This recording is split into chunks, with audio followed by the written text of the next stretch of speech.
Item ಯಾವುದೇ ಇರಲಿ try ಮಾಡಿ ಆಚಿ ಚಿಕನ್ ಮಸಾಲಾ. ಆಚಿ ಚಿಕನ್ ಮಸಾಲಾ. ಮಾರ್ಚ್ 6ನೇ ತಾರೀಕಿಗೆ ರಾಜ್ಯದ ಮುಖ್ಯಮಂತ್ರಿ ಸಿದ್ದರಾಮಯ್ಯನವರು 2026-27ನೇ ಸಾಲಿನ ಬಜೆಟ್ ಅನ್ನು ಮಂಡನೆ ಮಾಡಿದರು.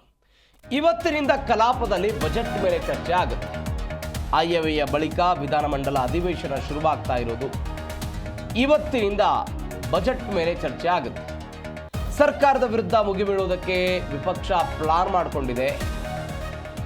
ವಿವಿಧ ವಿಚಾರಗಳನ್ನು ಮುಂದಿಟ್ಟುಕೊಂಡು ಹೋರಾಟ ಮಾಡೋದಕ್ಕೂ ಕೂಡ ಬಿಜೆಪಿ ಮತ್ತು ಜೆಡಿಎಸ್ ಮೈತ್ರಿ ಪ್ಲಾನ್ ಅನ್ನು ಮಾಡಿಕೊಂಡಿದೆ. 6ನೇ ತಾರೀಕಿಗೆ ಮುಖ್ಯಮಂತ್ರಿ ಸಿದ್ದರಾಮಯ್ಯನವರು 4.48 ಲಕ್ಷ ಕೋಟಿ ಗಾತ್ರದ ಬಜೆಟ್ ಅನ್ನು ಮಂಡನೆ ಮಾಡಿದ್ರು.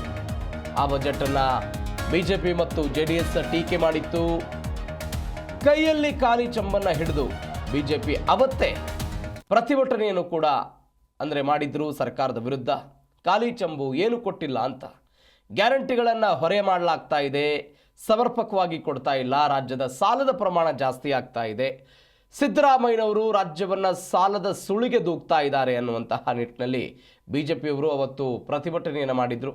ಮತ್ತೊಂದು ಕಡೆ ಈ ಗುತ್ತಿಗೆದಾರರ ವಿಚಾರದ 37,000 ಕೋಟಿ ಹಣ ಕೊಡೋದು ಬಾಕಿ ಇದೆ, ಅದರ ಬಗ್ಗೆ ಏನೂ ಕೂಡ ಮಾತನಾಡಿಲ್ಲ. ದಲಿತ ಸಮುದಾಯಕ್ಕೆ ಮೀಸಲಿಟ್ಟಂತಹ SC SP ಮತ್ತು TSP ಹಣವನ್ನು ಗ್ಯಾರಂಟಿ ಯೋಜನೆಗಳಿಗಾಗಿ ಬಳಕೆ ಮಾಡಿಕೊಳ್ತಾ ಇದ್ದಾರೆ ಎನ್ನುವಂತಹ ಆರೋಪವನ್ನು ಕೂಡ ಬಿಜೆಪಿ ಮತ್ತು ಜೆಡಿಎಸ್ನವರು ಮಾಡಿದ್ರು. ಇದರ ಜೊತೆಗೆ ಕಾಂಗ್ರೆಸ್ನವರು ಹೇಳ್ತಾ ಇದ್ದಾರೆ, ಕೇಂದ್ರ ಸರ್ಕಾರದಿಂದ ಅನ್ಯಾಯ ಆಗ್ತಾ ಇದೆ. 10,000 ಕೋಟಿ GST ಕಲೆಕ್ಷನ್ನು ಕೇಂದ್ರ ಸರ್ಕಾರ ಕಳೆದ ವರ್ಷ GSTಯಲ್ಲಿ ಮಾರ್ಪಾಡು ಮಾಡಿದ್ರಿಂದ ನಮಗೆ ಕೋತಾ ಆಗಿದೆ ಎನ್ನುವಂಥ ಮಾತುಗಳನ್ನು ಸಿದ್ದರಾಮಯ್ಯನವರು ಬಜೆಟ್ನಲ್ಲಿ ಮಂಡನೆ ಮಾಡಿದರು. ಬಜೆಟ್ನಲ್ಲಿ ಅದನ್ನು ಉಲ್ಲೇಖ ಮಾಡಿದರು. ಹೀಗಾಗಿ ಇವತ್ತಿನಿಂದ ಬಜೆಟ್ ಮೇಲೆ ಚರ್ಚೆಗಳು ಶುರುವಾಗುತ್ತೆ. ಶಿಕ್ಷಣ ಇಲಾಖೆಗೆ ಅನುದಾನ ಕಡಿಮೆ ಆಗಿದೆ ಎನ್ನುವಂಥ ವಿಚಾರವನ್ನು ಕೂಡ ಬಿಜೆಪಿಯವರು ಪ್ರಸ್ತಾಪ ಮಾಡಿದ್ದಾರೆ. ಸಾಲದ ಪ್ರಮಾಣ, ಗ್ಯಾರಂಟಿಗಳ ಉದ್ದೇಶಗಳಿಗಾಗಿ ಇವರು ಸಾಲ ಮಾಡ್ತಾ ಇದ್ದಾರೆ.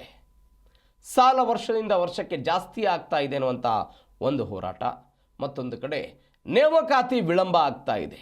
ಉದ್ಯೋಗ ಸೃಷ್ಟಿ, ಧಾರವಾಡದಲ್ಲಿ ಪ್ರತಿಭಟನೆ ಆಗಿತ್ತು. ಉದ್ಯೋಗ ಸೃಷ್ಟಿಯಾಗಬೇಕು, 2 ಲಕ್ಷಕ್ಕಿಂತ ಅಧಿಕ ಖಾಲಿ ಇರುವಂಥ ಹುದ್ದೆಗಳನ್ನು ಶೀಘ್ರವೇ ಭರ್ತಿ ಮಾಡಬೇಕು ಅಂತ ಪ್ರತಿಭಟನೆ ಮಾಡಿದ್ರು.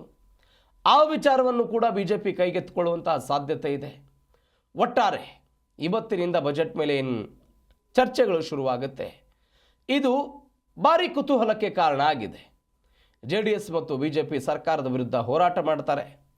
ಮತ್ತೊಂದು ಕಡೆ ಒಳ ಮೀಸಲಾತಿ ವಿಚಾರದಲ್ಲೂ ಕೂಡ ನಾವು ಪಾದಯಾತ್ರೆ ಮಾಡ್ತೀವಿ ಅಂತ ಬಿಜೆಪಿಯವರು ಹೇಳಿದ್ದಾರೆ. ಹೀಗಾಗಿ ಸರ್ಕಾರ ಇದನ್ನು ಹೆಂಗೆ ನೋಡುತ್ತೆ, ಏನು ಎತ್ತ ಅನ್ನುವಂತಹ ಕುತೂಹಲ ಸಹಜವಾಗಿದ್ದೇ ಇದೆ.